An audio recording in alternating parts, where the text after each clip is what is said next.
मकर संक्रांति की हार्दिक शुभकामनाएं। सभी को मकर संक्रांति की हार्दिक बधाइयां, शुभकामनाएं। भारतवर्ष विविधता से भरा हुआ, हरी भरी संस्कृति से सजा हुआ है।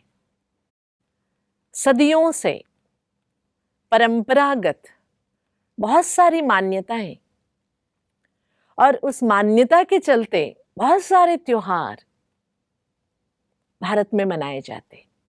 कई तो जमीन से जुड़े हुए हैं, कई जनपद से जुड़े हुए हैं, कई पुराण के पौराणिक कथाओं से जुड़े हुए हैं, कई तो भौगोलिक चलन से जुड़े हुए हैं। भौगोलिक बदलाव जो होता है उसके साथ जुड़े हुए हैं। इससे एक बहुत अच्छी बात हमारे सामने खुलती है कि हमारे पूर्वज कितने ज्ञानी थे, विज्ञानी थे, समझदार थे। सामान्य मनुष्य को भी भूगोल का भी ज्ञान हो, अंतरिक्ष का ज्ञान हो, प्रकृति का ज्ञान हो, पुराण की और संस्कृति का भी ज्ञान हो। इन सब के उपलक्ष्य में त्योहारों के नाम से जो हम मनाते आए हैं, उसके पीछे खुशियां बरकरार रखना, समाज को उल्लसित रखना, बांधे रखना, एकता में लाना और उसके साथ जो हमारी इतनी विशाल परंपरा है उसको भी अवगत कराना। क्योंकि इतने विशाल भारतवर्ष में बहुत सारे प्रांत हैं, बहुत सारे परंपराएं हैं। अलग अलग प्रांत के अनुसार अलग अलग त्योहार भी अलग अलग तरीके से मनाए जाते हैं। जैसे कि ज्यादातर हर साल जनवरी 14 या 15 इन तिथियों में मकर संक्रांति मनाई जाती है। कर्नाटक, महाराष्ट्र, आंध्र प्रदेश, तेलंगाना में मकर संक्रांति के रूप में मनाते हैं। उत्तर के कई राज्यों में भी मकर संक्रांति के रूप में मनाते हैं। तो गुजरात में उत्तरायण के पर्व के रूप में मनाते हैं, तो तमिलनाडु में पोंगल के रूप में मनाते हैं, तो पंजाब में लोहड़ी के रूप में मनाते हैं। उसी एक त्योहार को वहां के जनपद के अनुसार, परंपरा के अनुसार मनाया जाता है। ग्रहगतियों से जुड़ा हुआ ये त्योहार है। जैसे सोलार सिस्टम से जुड़ा हुआ, जिसे 12 राशियां हम मानते हैं, उन राशियों में से एक राशि है मकर राशि। सूरज के चलन मतलब सूरज की प्रवेशता मकर राशि में होने से उत्तरायण काल का शुभारंभ हो जाता है।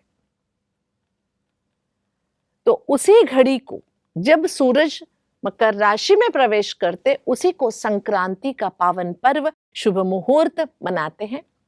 और आप सभी को पता है कि उन दिनों संगम क्षेत्र में बहती नदियों में स्नान करना बहुत पुण्यप्रद मानते हैं। कितनी ठंडी होते हुए भी लोग इलाहाबाद में, हरिद्वार में, कहाँ भी जाके गंगा स्नान करते हैं, नदियों में स्नान करते हैं। ऐसे बहुत सारे प्रथाएं मकर संक्रांति के चलते अलग अलग रीति से मनाया जाता है। अलग अलग चीजें बनाई जाती हैं। जैसे कि तिल और गुड़ को मिलाकर एक संक्रांति की द्योतक मिठाई बनाते हैं, तिल गुड़ कहते हैं। उसके साथ गन्ना भी देते हैं, लोहड़ी जलाते हैं। तो उत्तरायण पर्व में गुजरात में पतंग उड़ाते हैं। और खासकर आंध्र प्रदेश, तेलंगाना के एरिया में मकर संक्रांति के त्योहारों में विशेष रंगोलियां बनाते, उसको रंगोली पर्व भी मनाते हैं। तो हम थोड़ा सा इन सब जो आचरण की विधि है, अलग अलग तरीके से आचरण करते, इन विधियों से समझते हुए थोड़ी सी गहराई में अगर संक्रांति या मकर संक्रमण इसके बारे में सोचते हैं, तो मिलाप, संक्रांति उसको कहते जो जब दोनों मिलते हैं, संक्रमण हुआ। वैसे पुराणों में मानते हैं कि सूर्यदेव जिसको कहते हैं, उसका बेटा है शनिदेव। दोनों का थोड़ा अनबन हो गया था, तो उस अनबन को, मतभेद को मिटाने के लिए सूर्य शनि के घर आते हैं, इसी को मकर संक्रांति मनाते, ऐसे भी मानते हैं। क्योंकि मकर राशि तो उसके अधिपति तो शनिदेव है। अगर इसी एक छोटी सी बात को लेके अगर हम आगे चले, तो इससे बहुत गहरा और बहुत सुंदर जीवन संदेश मिल जाता है हमें। कभी भी बाप और बच्चों में कोई भी मिसअंडरस्टैंडिंग, मतभेद नहीं होना चाहिए। वो भौतिकता के रूप में, स्थूल माता पिता के रूप में, लौकिक माता पिता के साथ भी हो, या हमारा और भगवान का रिश्ता हो, कभी अनबन नहीं होना चाहिए। तो सूर्य, ज्ञान सूर्य परमात्मा के प्रतीक है, और शनिदेव हम सभी भगवान के बच्चे। हम जब अवगुणों के वशीभूत हो जाते हैं, अहंकार में आ जाते हैं, देहभान में आ जाते, 5 विकारों के वशीभूत हो जाते हैं, तो हम भगवान से भी रूठ जाते हैं, अलग रास्ते चल पड़ते हैं।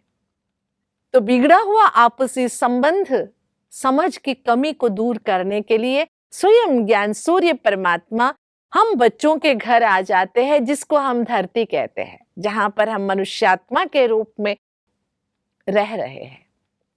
तो ये परमात्मा के अवतरण काल को भी हम उत्तरायण काल मान सकते हैं, जबकि मानव जीवन की एक मुक्ति की ओर जाने का सुंदर समय है ना। कहते हैं भीष्म पितामह शरशैया पर लेटे हुए उत्तरायण काल की प्रतीक्षा कर रहे थे। तो मानव जीवन में, अति भौतिकता में, अवगुणों की शरशैया में लेटे हुए हर मनुष्यात्मा इस मानवता की जीवन से या भौतिक जीवन से मुक्ति चाहता है, लेकिन वो ये नहीं जानता है कि हमें मुक्ति पानी है अवगुणों से, हमें मुक्त होना है दुख दर्द से। तो उस मुक्ति की रास्ता दिखाने और हर मनुष्यात्मा को पुनः अपने घर ले जाने ज्ञान सूर्य परमात्मा का अवतरण काल भी उत्तरायण काल का प्रतीक है। वैसे जब उत्तरायण काल आता है तो बहुत पुण्य का पर्व उसे मानते हैं, और तिल गुड़ दिन आपस में बांटते हैं। कहते हैं तिल गुड़ खाकर गुड़ गुड़ बोला, माना अच्छी अच्छी बातें करो। तो संदेश तो यही है, मुख्य संदेश यही है उत्तरायण काल में सूर्य की, है ना, प्रखरता ज्यादा हो जाती है। अब तक तो दिन छोटे हुआ करते थे, रात बड़ी, अभी रात छोटी और दिन बड़ा होना शुरू हो जाता है। इसी तरह मानव जीवन में दुख कम होने लगता है, और जब परमात्मा की प्राप्ति होती है तो सुख ही सुख महसूस करते हैं, और मनुष्यात्मा के श्रेष्ठ कर्म पुण्य की ओर उन्हें आगे बढ़ाता है। तो इसी का प्रतीक मकर संक्रांति मनाते हैं। वैसे मकर माना मगरमच्छ, ये एक सोलार सिस्टम में ये ग्रह नक्षत्र के मिलाप होने से वो मकर जैसे दिखाई देता है, इसलिए मकर राशि कहते हैं। तो अभी हम सभी मकर संक्रांति को संभ्रमित करेंगे, मनाएंगे, एक दो को मिठाइयाँ खिलाएंगे, तिलगुड़ खिलाएंगे, अपने अंदर जो भी कमियां कमजोरियां हैं लोढ़ी के तरह जलाएंगे, स्वाहा करेंगे, और हल्के होकर सारा बोझ भगवान के समक्ष अर्पण करते हुए पतंग जैसे खुले आसमान में उड़ेंगे। आसमान को छूने का जो अपने अंदर एक उद्देश्य है उसे पूरा करेंगे, लेकिन याद रखेंगे पतंग भी जब कट जाते हैं तो लक्ष्य से भटक जाते हैं। तो ऊपर उड़ने के लिए थोड़ा ढीला छोड़ना भी जरूरी है, लेकिन जुड़े रहना भी जरूरी है। जब तक हम परमात्मा से या अपनेपन से, अपने संस्कृति से, मानवता से, इंसानियत से और आत्मभाव से जुड़े हुए हैं और अपने अंदर देहभान को आने नहीं दे रहे हैं, मना बोझ नहीं आने दे रहे हैं, तब तक हम उड़ती कला में उड़ते रहेंगे तो दुनियावी कोई भी बात हमें चुभेगी नहीं, सताएगी नहीं, विघ्न रूप नहीं बनेगी। हल्का रहेंगे और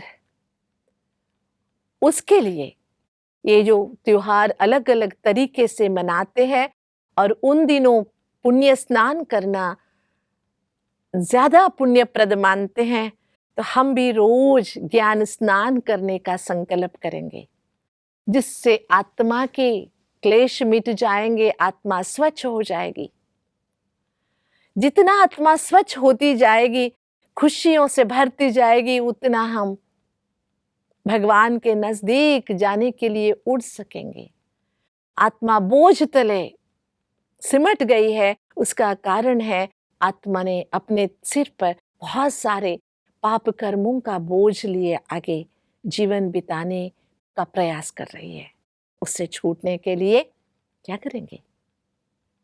मकर संक्रांति के इस शुभ पर्व पर सारे, जैसे कि वहां पर एक पोंगल स्वीट बनाते हैं तमिलनाडु में, और तिल, गुड़, नारियल, गन्ना, जो मानव जीवन में मिठास भरने के प्रयास करते हैं। और एक बात हम याद रखेंगे, यहाँ गन्ना लिया हुआ है, बहुत सारी चीजें, प्रकृति से भी हम जुड़े रहेंगे, क्योंकि प्रकृति मानव मात्र को ताकत देती है और हम प्रकृति के साथ जुड़े रहते हैं। तो प्रकृति से भी हमें ये संदेश मिलता है कि कुछ भी हो जाए, अपने स्वभाव को नहीं छोड़ो। जैसे बहती पानी सदैव शीतलता का अनुभव कराता है, उसी तरह भरी दोपहर में भी बहते पानी में गर्माहट नहीं होता है। उसी तरह हम अपने अंदर किसी के संबंध से, संपर्क से बुराइयां नहीं आने देंगे। इसलिए अभी हम, वैसे तो पूरी दुनिया संक्रमण पर्व पर है, किसी को किसी पर भरोसा नहीं है, हर कोई एक दूसरे पे अविश्वास रख रहा है, क्रूरता नजर आ रही है।